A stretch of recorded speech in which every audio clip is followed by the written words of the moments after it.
Sabay-sabay natin alamin ang mga kaganapan na nangyayari sa ating bansa.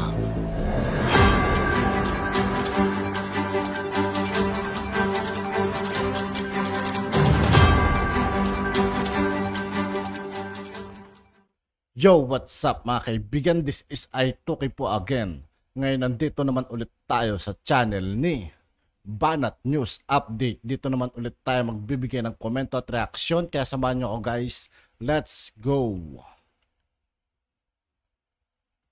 Ito ang nakakagulat na balita ngayon. Viral at trending ngayon sa mundo ng social media ang di umano'y balitang dating proyekto ni dating Pangulong Gloria Macapagal Arroyo tila nilusaw na ni Pangulong Bongbong Marcos dahil sa di umano'y labis na korupsyon.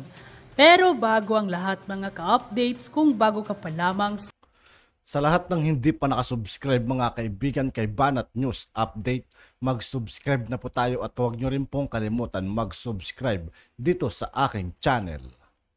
Sa aking channel ay mag-subscribe ka na at huwag kalimutang i-click ang notification bell para mas updated ka pa sa mga bago at napapanahong balita na i-upload namin. At heto na nga mga ka-updates, ipinag-utos na ni Pangulong Bongbong Marcos ang pagbuwag sa North Luzon Railways Corporation o NorthRail dahil sa hindi na di umano ito nagagampanan ang katungkulan o purpose nito at nasasayang lamang ang budget na ibinibigay dito at ito ay bisa na rin ng Memorandum Order No. 17 na nilabas noong October 19, 2023 na nilagdaan mismo ng Executive Secretary na si Lucas Bersamin na may basbas mula kay Pangulong Bongbong Marcos. Nakasaad sa naturang memo na napag-alaman ng Governance Commission for Government-Owned and Controlled Corporation na hindi na nagagawa ng naturang korporasyon ang mga objectives at purposes kung bakit ito itinatag. At hindi na rin ito nakatulong sa pag-ambag sa social physical economics return sa Pilipinas at ayon sa balita, una na kasing itinatag ang North Railway Corporation Para sa akin mga kaibigan, dapat lang talaga naman na isara yan mga kaibigan. Kasi nagsasayang lang din ng perang gobyerno dyan mga kaibigan kung tutusin eh. Ano yun pa nila yan? Hindi naman napapakinabangan. Tapos nakikinabang pa yung mga tao dyan na wala nang pakinabang. Di ba? Dapat lang talaga isara. Kung pwede nga lang, lahat yung mga wala nang pakinabang, isara na nila eh. Mag-develop, magpatayo at pagpapalakad sa pamamahala ng railway road system para serbisyuhan ng Metro Manila, Central Luzon at Northern Luzon. Ang naturang state of firm ay binuo rin para ipatupad ang North Railway Project na nagkokonekta sa Caloocan City patungo sa Malolos, Bulacan. Subalit ito ay nabigo at hindi natapos dahil nga sa pag-terminate ng kontrata sa pinasok na kumpanya dahil sa iba't ibang issue kagaya na lamang ng pondo at di umano'y mga korupsyon. Kaya naman Pangulong Bongbong Marcos umaksyon na upang mabuwag na ng North Railway Corporation. Inatasan na ni Pangulong Bongbong Marcos ang Base Conversion and Development Authority bilang administrator at liquidator ng abolished State 1 firm para masettle ang mga liabilities nito. Kabilang na dyan ang pagbabayad ng sipirasyon, incentive pay para sa mga apektadong opisyales at personnel na nagtatrabaho dito. Kaya nang lumabas ang balitang ito ay hindi naman mapigilan ng marami sa ating mga kababayan na maglabas ng kani-kanilang hinaing at komento sa mundo ng social media. At ayon pa nga sa kanila, mabuhay ang ating President Bongbong Marcos sa tunay na malasakit sa pera ng bayan at ngayon lang nasisiwalat ang mga anomalyang transaksyon ng mga naupong presidente. Tamang busisiin ng ating President Bongbong Marcos ang project na nahinto bago niya ipagpatuloy. Kung may korupsyon ng naunang proyekto ng nakaraan, dapat ayusin at sana ituloy para di sayang at ayusin at pag-aralan ng mabuti para di masasayang ang naunang nagastos. Good job President Bongbong Marcos, pahirap sa bansa yung mga kurap na umuupo dyan sa project. Dapat lang na ipatigil ni President Bongbong Marcos. Marcos lang ang malakas na may malasakit sa bansa at mga Pilipino. God bless Philippines and quote. Yung proyekto ni GMA, nilusaw ni Presidente Bongbong Marcos. Mga kutsero, my goodness. Nakakagulat tong development na ito. Mga kutsero, actually, hindi ko nga alam nag-i-exist pa pala itong North Rail na to. Totoo lang, di ko alam. Nag-i-exist pa pala itong North Rail na to. But anyway, mga kutsero, pag-usapan natin yung topic na ngayon na yan. Okay, ito yung... Biruin nyo mga kaibigan, ang tagal nang hindi nakaupo bilang Pangulo si Gloria Macapagal Arroyo, pero gumagana pa pala yun kahit na wala naman na palang pakinabang no. Ilang administrasyon ang dumaan dyan mga kaibigan. Kumbaga ito lang mga kaibigan, si mahal na Pangulong Bongbong Marcos lang ang nakakagawa talaga. Grabe. Ganap dyan. Ito yung balita kanina. No longer achieving its objective or purpose, Palace abolishes North Rail. Si Pangulo ng pumirma niyan. Malacanang has ordered the abolition of the North Luzon Railways Corporation since it is no longer achieving the objectives and purposes for which it was designed and created. Hindi na raw kasi nagagawa yung dapat niyang gawin. Kasi naman eh. Actually, noon pa naman, hindi pa. Noon pa lang, hindi niya nagagawa. Mamaya pupuntahan natin yung history niyan. So, ang sabi, North Rail is mandated to develop, construct, operate, and manage a railroad system to the capital region, NCR, papuntang Central Luzon and Northern Luzon. Government-run EFOI website showed. Nung May 2019, sabi po ng Governance Commission for GOCCs, inutos na raw yan na mag-deactivate na. 2019 pa lang. Pero ngayon lang siya natuloy. Memorandum Order number 17 signed by Executive Secretary Lucas Bersamin on October 19, 2023 stated that North Rail was no longer cost efficient. Ako, puro gastos lang daw mga kutsero.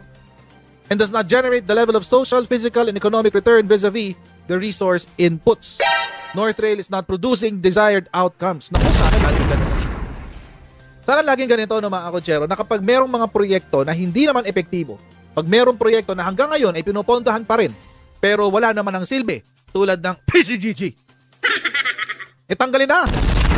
I-abolish na yan. Diba? Yung mga ahensya na wala namang silbi, PCGG. Ayun. So, si BCDA ngayon, tsaka si may hawak dyan si BCDA, will carry out the abolition and serve as the administrator and liquidator of North Rail. Based on the Memorandum Order, North Rail is a pre-operating subsidiary of the BCDA. Sobrang masalimuot itong North Rail na to, mga kutsero. Bakit ko po sinabi kanina na this is an Arroyo project? Kasi po, si Arroyo po ang nag-umpisa talaga nito. Si GMA po ang nag-umpisa nito. Timeline. Ayan. Nabuo itong North Rail na to, panahon ni Ramos pa. Ayan, tas BCDA na yan. Pero, hindi siya matuloy-tuloy. Kasi walang pondo. Ayan. Dapat magkakaroon na noong 1999. Ayan, no? Dapat magkakaroon na yan. Kaso, hindi natuloy si Obuchi Fund sa JICA o JBIC pala, JBIC. So, hindi nagkaroon ng pondo. Ngayon, mga kutsero, nangyari, edi Ramos, nagkaroon ng bagong presidente, si Erap. Ayan. And then, ang nangyari, 2002, di ba, na-impeach. Hindi, nag-resign pala, di pala na-impeach. Nag-resign si Erap Estrada bilang Pangulo. Umupo si Gloria bilang Pangulo. O yan, 2002. Doon nagkaroon ng paggalaw muli dito sa North Rail natin. Dito na ngayon, mag-uumpisa lahat ng kalbaryo nitong itong proyekto na to. Imagine ilang taon to guys, 19 years. Grabe. 19 years mga kutsero itong kasi 2023 na ngayon, 2002 pa to. Diba? Grabe rin, napakatagal. Ngayon lang naisaayos. Oh, ano pa yung pagsasaayos? Sara.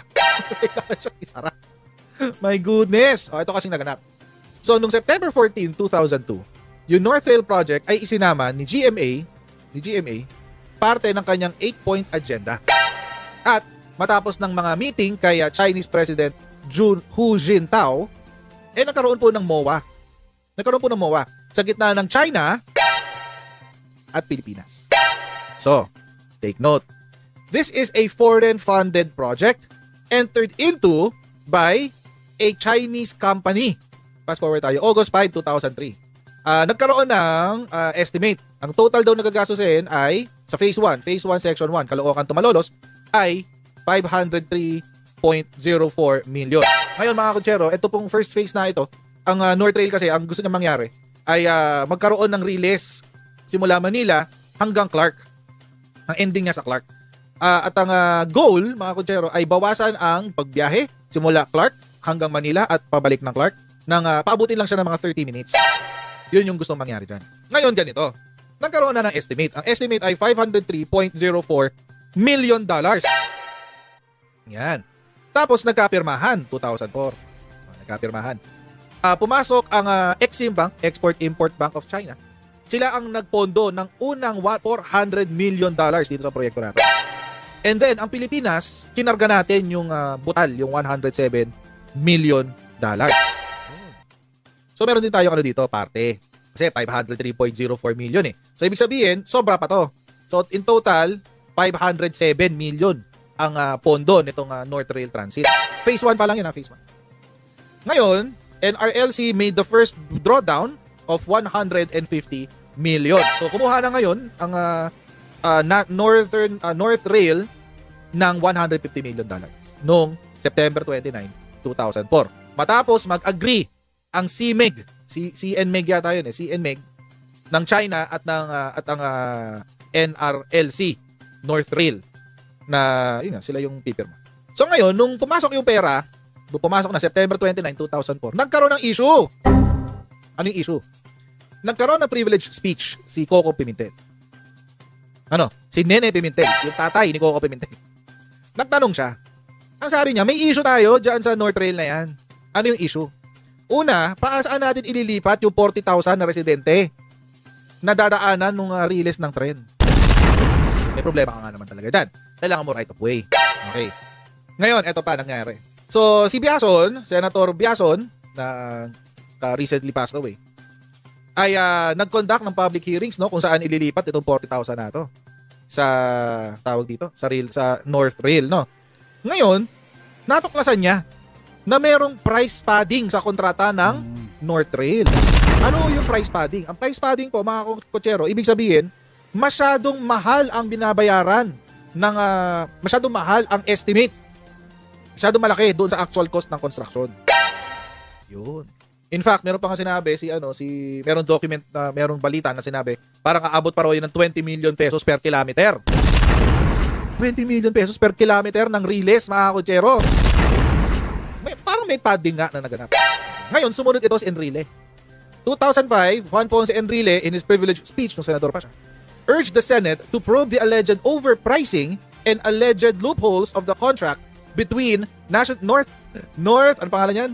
Bakit NLRC? North Rail, hindi dapat, North Luzon Railways kasi, okay, kaya NLRC. North Luzon Railways. O, basta North Rail na lang para mabilis. So, yun ang sinabi ni Enrile, no? Na parang merong mga mali sa kontrata ng North Rail. Imbestigahan natin to. Bakit? Kasi nga, number 1 is overpriced. Pangalawa, may mga problema sa kontrata ng CNMEG. Ito po yung Chinese company. Ngayon, dahil dyan, mga kotsero, ito yung nangyari. July 2005, ang sabi, Senate Committees on Urban Planning, etc., recommended the termination of hearings on issues of relocation following findings that the resettlement fund, yung pondo na gagastusin para mailipat yung 40,000 na illegal settlers, ay aabot ng 6.6 billion pesos. At available na rin daw yung paglilipatan. So, kunin lang daw yun. They also pushed for the inquiry into the alleged anomalous North Rail contracts by proper Senate committees. Ngayon, mga kotsero, dito na ngayon papasok ang kontrobersya. Ito ho ay ginamit na dahilan para ipa-impeach si Arroyo. Grabe, madugo pala itong North Rail na ito. No? Tapos, dito rin nauso yung executive order na pinagbabawalan ng mga cabinet members na umattend ng mga Senate hearings. Yan. Dito na uso yun. Si Arroyo ang nagpa-umpisa nun. So, siya ang nagpa-umpisa. Pero tawag dito, sinabihan ng Supreme Court na masama yun. Hindi pala masama. Na hindi pwede yun. So, na-overrule yan ng Supreme Court. Ngayon, ano ba yung nangyari? Ano ba yung nangyaring corruption daw? So, yun nga yung corruption is yung padding ng presyo. Masyado raw malaki yung kinosting ng gobyerno. At tapos meron pang aligasyon ng kickback ang Arroyo administration dahil dyan sa North Rail na yan.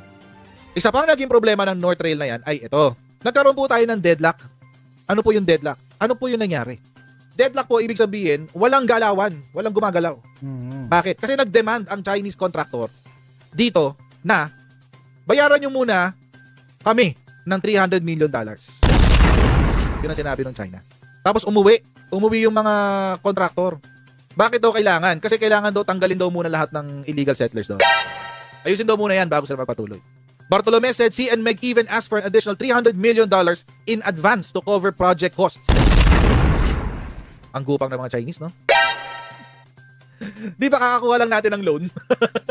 Kasi mga kutsero, na-identify na pala yung problema 2017 pa lang. Actually, di pa 2017. 2004 pa lang, alam na nila na may problema.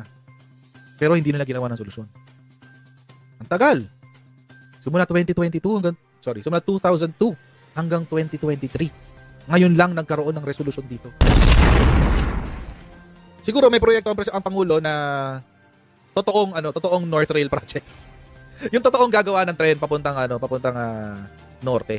Tapos meron pa palang nabasa ang document. May kwento rin pala na isa sa mga bagay na naging dahilan kung bakit na-cancel to. Doon pala sa kontrata nakasulat na hindi sila gagawa ng MRT LRT style na tren. Ang gagawin pala nila ay ordinary relays na merong diesel type engine na tren. Hindi pala yun yung nasa kontrata. Hindi yun yung pinropose. Pero yun yung nasa kontrata. So, supply pala talaga tong project na to. And it's really, mga kutsero, it's really highly possible na this is corruption riddled. Sobrang laki ng kinikbak nitong tao. Kung sino man yung nagpaano nito, ang laki ng kinikbak niya, guys. Malamang big time na ngayon yun, mga kaibigan. Sobrang laki. Kung totoo yung sinasabi dito sa mga balibalita before, napakalaki ng kinita dito. Ng kung sino mang corrupt na nakinabang dito. Sana wag na maulit yung ganito. I'm sure may mga proyekto na gagawin ng administrasyon to create a railway going north, going sa Clark. Alam natin na nandiyan yan. At yun na nga mga ka-up. At yun nga po mga kaibigan, dito po nagtatapos ang ating reaction video. Muli ako po si I2K ng Sundalo ng Dunggalo at 811. Maraming salamat sa patuloy na pagsuporta. Yeah. Peace out.